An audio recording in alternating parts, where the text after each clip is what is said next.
Hi everyone, welcome back to the podcast. It's me, Vinod, and happy Saturday. I hope your Friday evening was great and you're looking forward to your Saturday night. So am I. And before you get into your Saturday night and your Saturday evening plans, I thought I'd give you some food for thought, maybe some fodder for your conversation tonight when you meet up with your friends. There's this old notion, which is there from way back when my father used to keep telling me, advising me, my brother, and my sister that it's important that when you pick up your first job and when you join that first job, that organization, you should be literally look upon it like a marriage. That you should try and stay with that organization, grow with that organization, and you should never leave that organization until and unless there's a good reason to, because that gives you a sense of stability, that you stay there and you learn there and you in deep into expertise of this, whatever your vocation is, be it an engineer or be an accountant or a lawyer or whatever you choose to be. My dad used to say that staying there, you get further knowledge and expertise by staying there, and you learn to build relationships with the people in the organization and the owners of the organizations. And of course, being long-term in an organization, there are some perks and benefits such as retirement contribution, stock options, and there's a mutual trust which develops. But I do feel nowadays that seems to be a very old school thought, because the environment which we live in currently has drastically changed from what the advice was given to me at the time of maybe 30 years ago, 25 years ago. The situation is very different from what it is today. And in today's environment, with the way everything is always in a constant state of flux, with the development of AI, it's even more in a state of flux, and development seems to be happening in leaps and bounds within days and weeks, not even months and years anymore. Something new is around the horizon every time you open up and look at the news.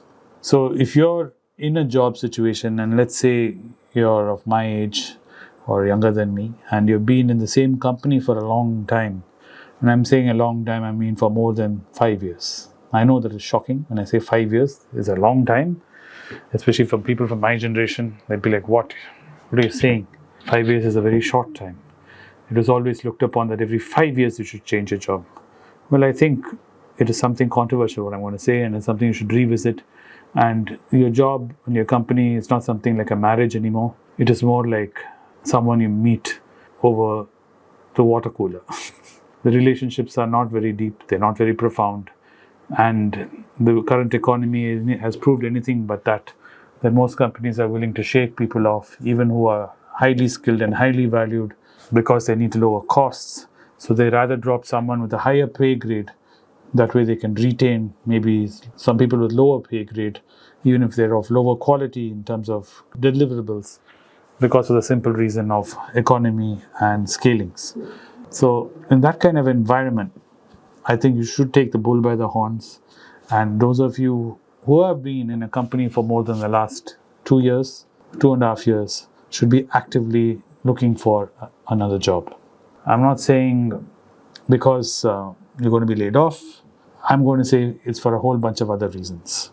The reason why this whole impetus for this conversation came up was I was talking to one of my friends who is a graphic designer who's been sitting in the same job for a long period of time and who got suddenly laid off.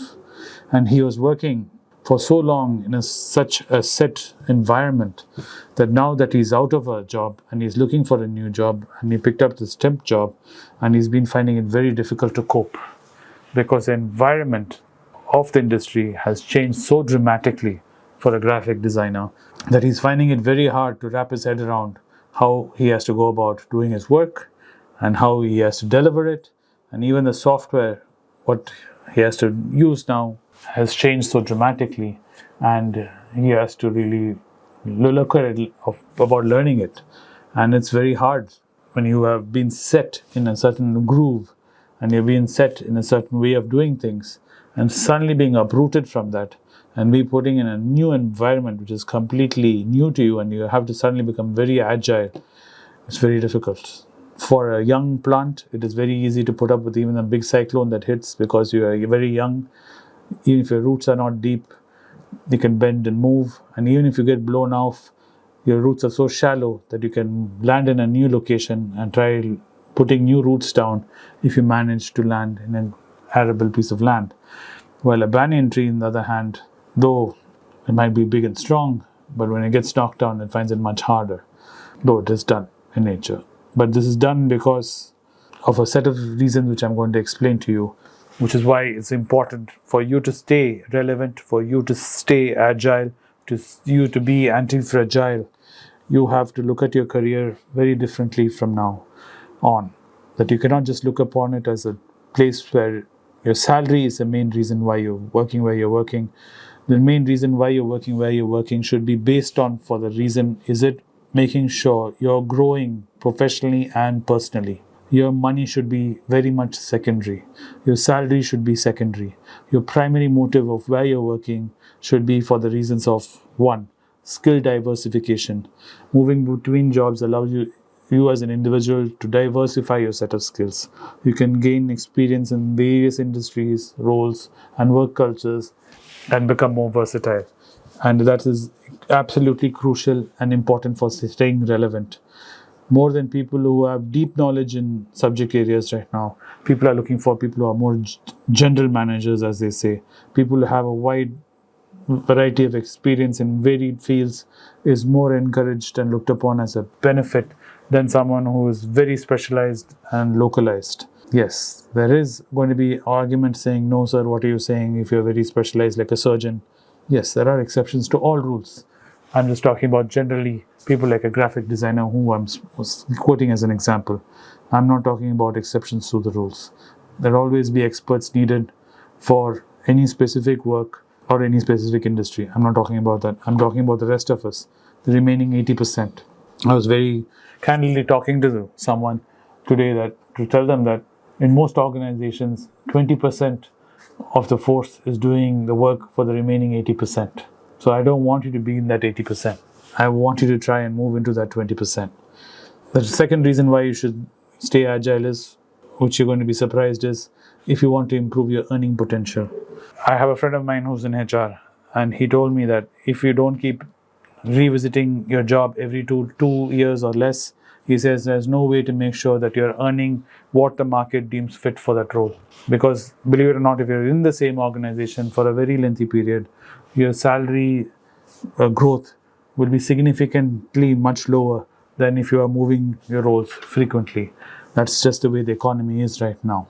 I know that goes against the very grain of thought of people from my generation who believe in staying in the same place, and the increments will keep coming year on year, and you'll be getting your stock options and your contributions to your pension. But that has all changed very much in the last, I would say, 5-6 years.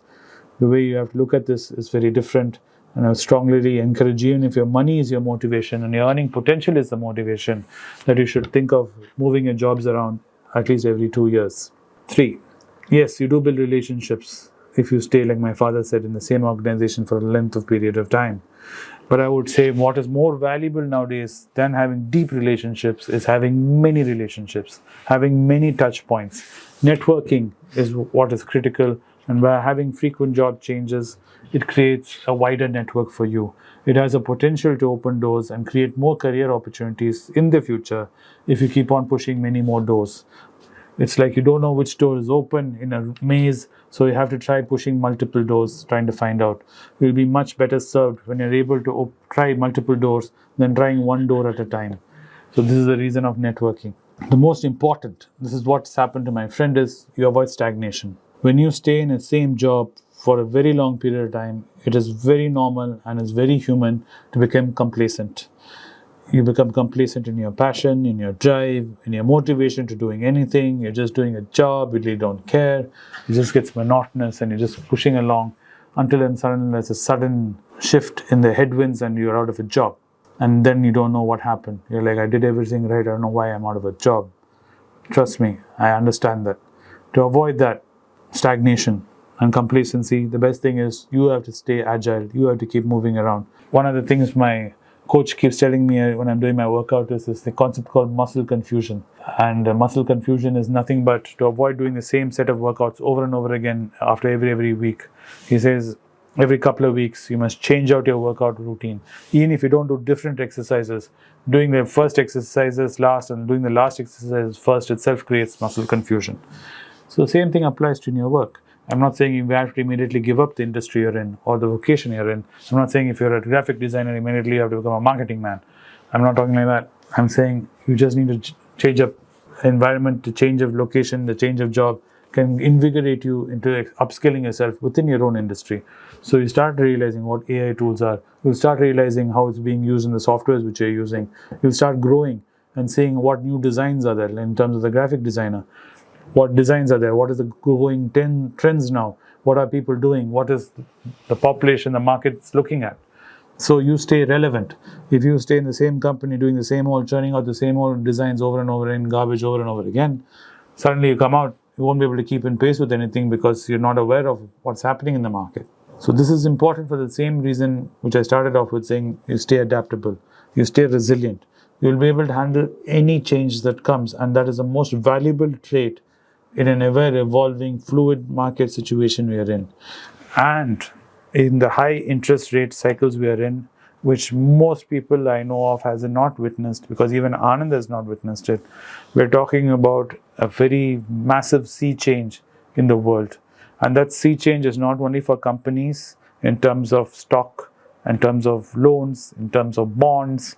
It is also fundamentally going to change the way our countries and globes and our markets and the world itself works. And guess what? We work in this world. We get our money and our salaries in this world.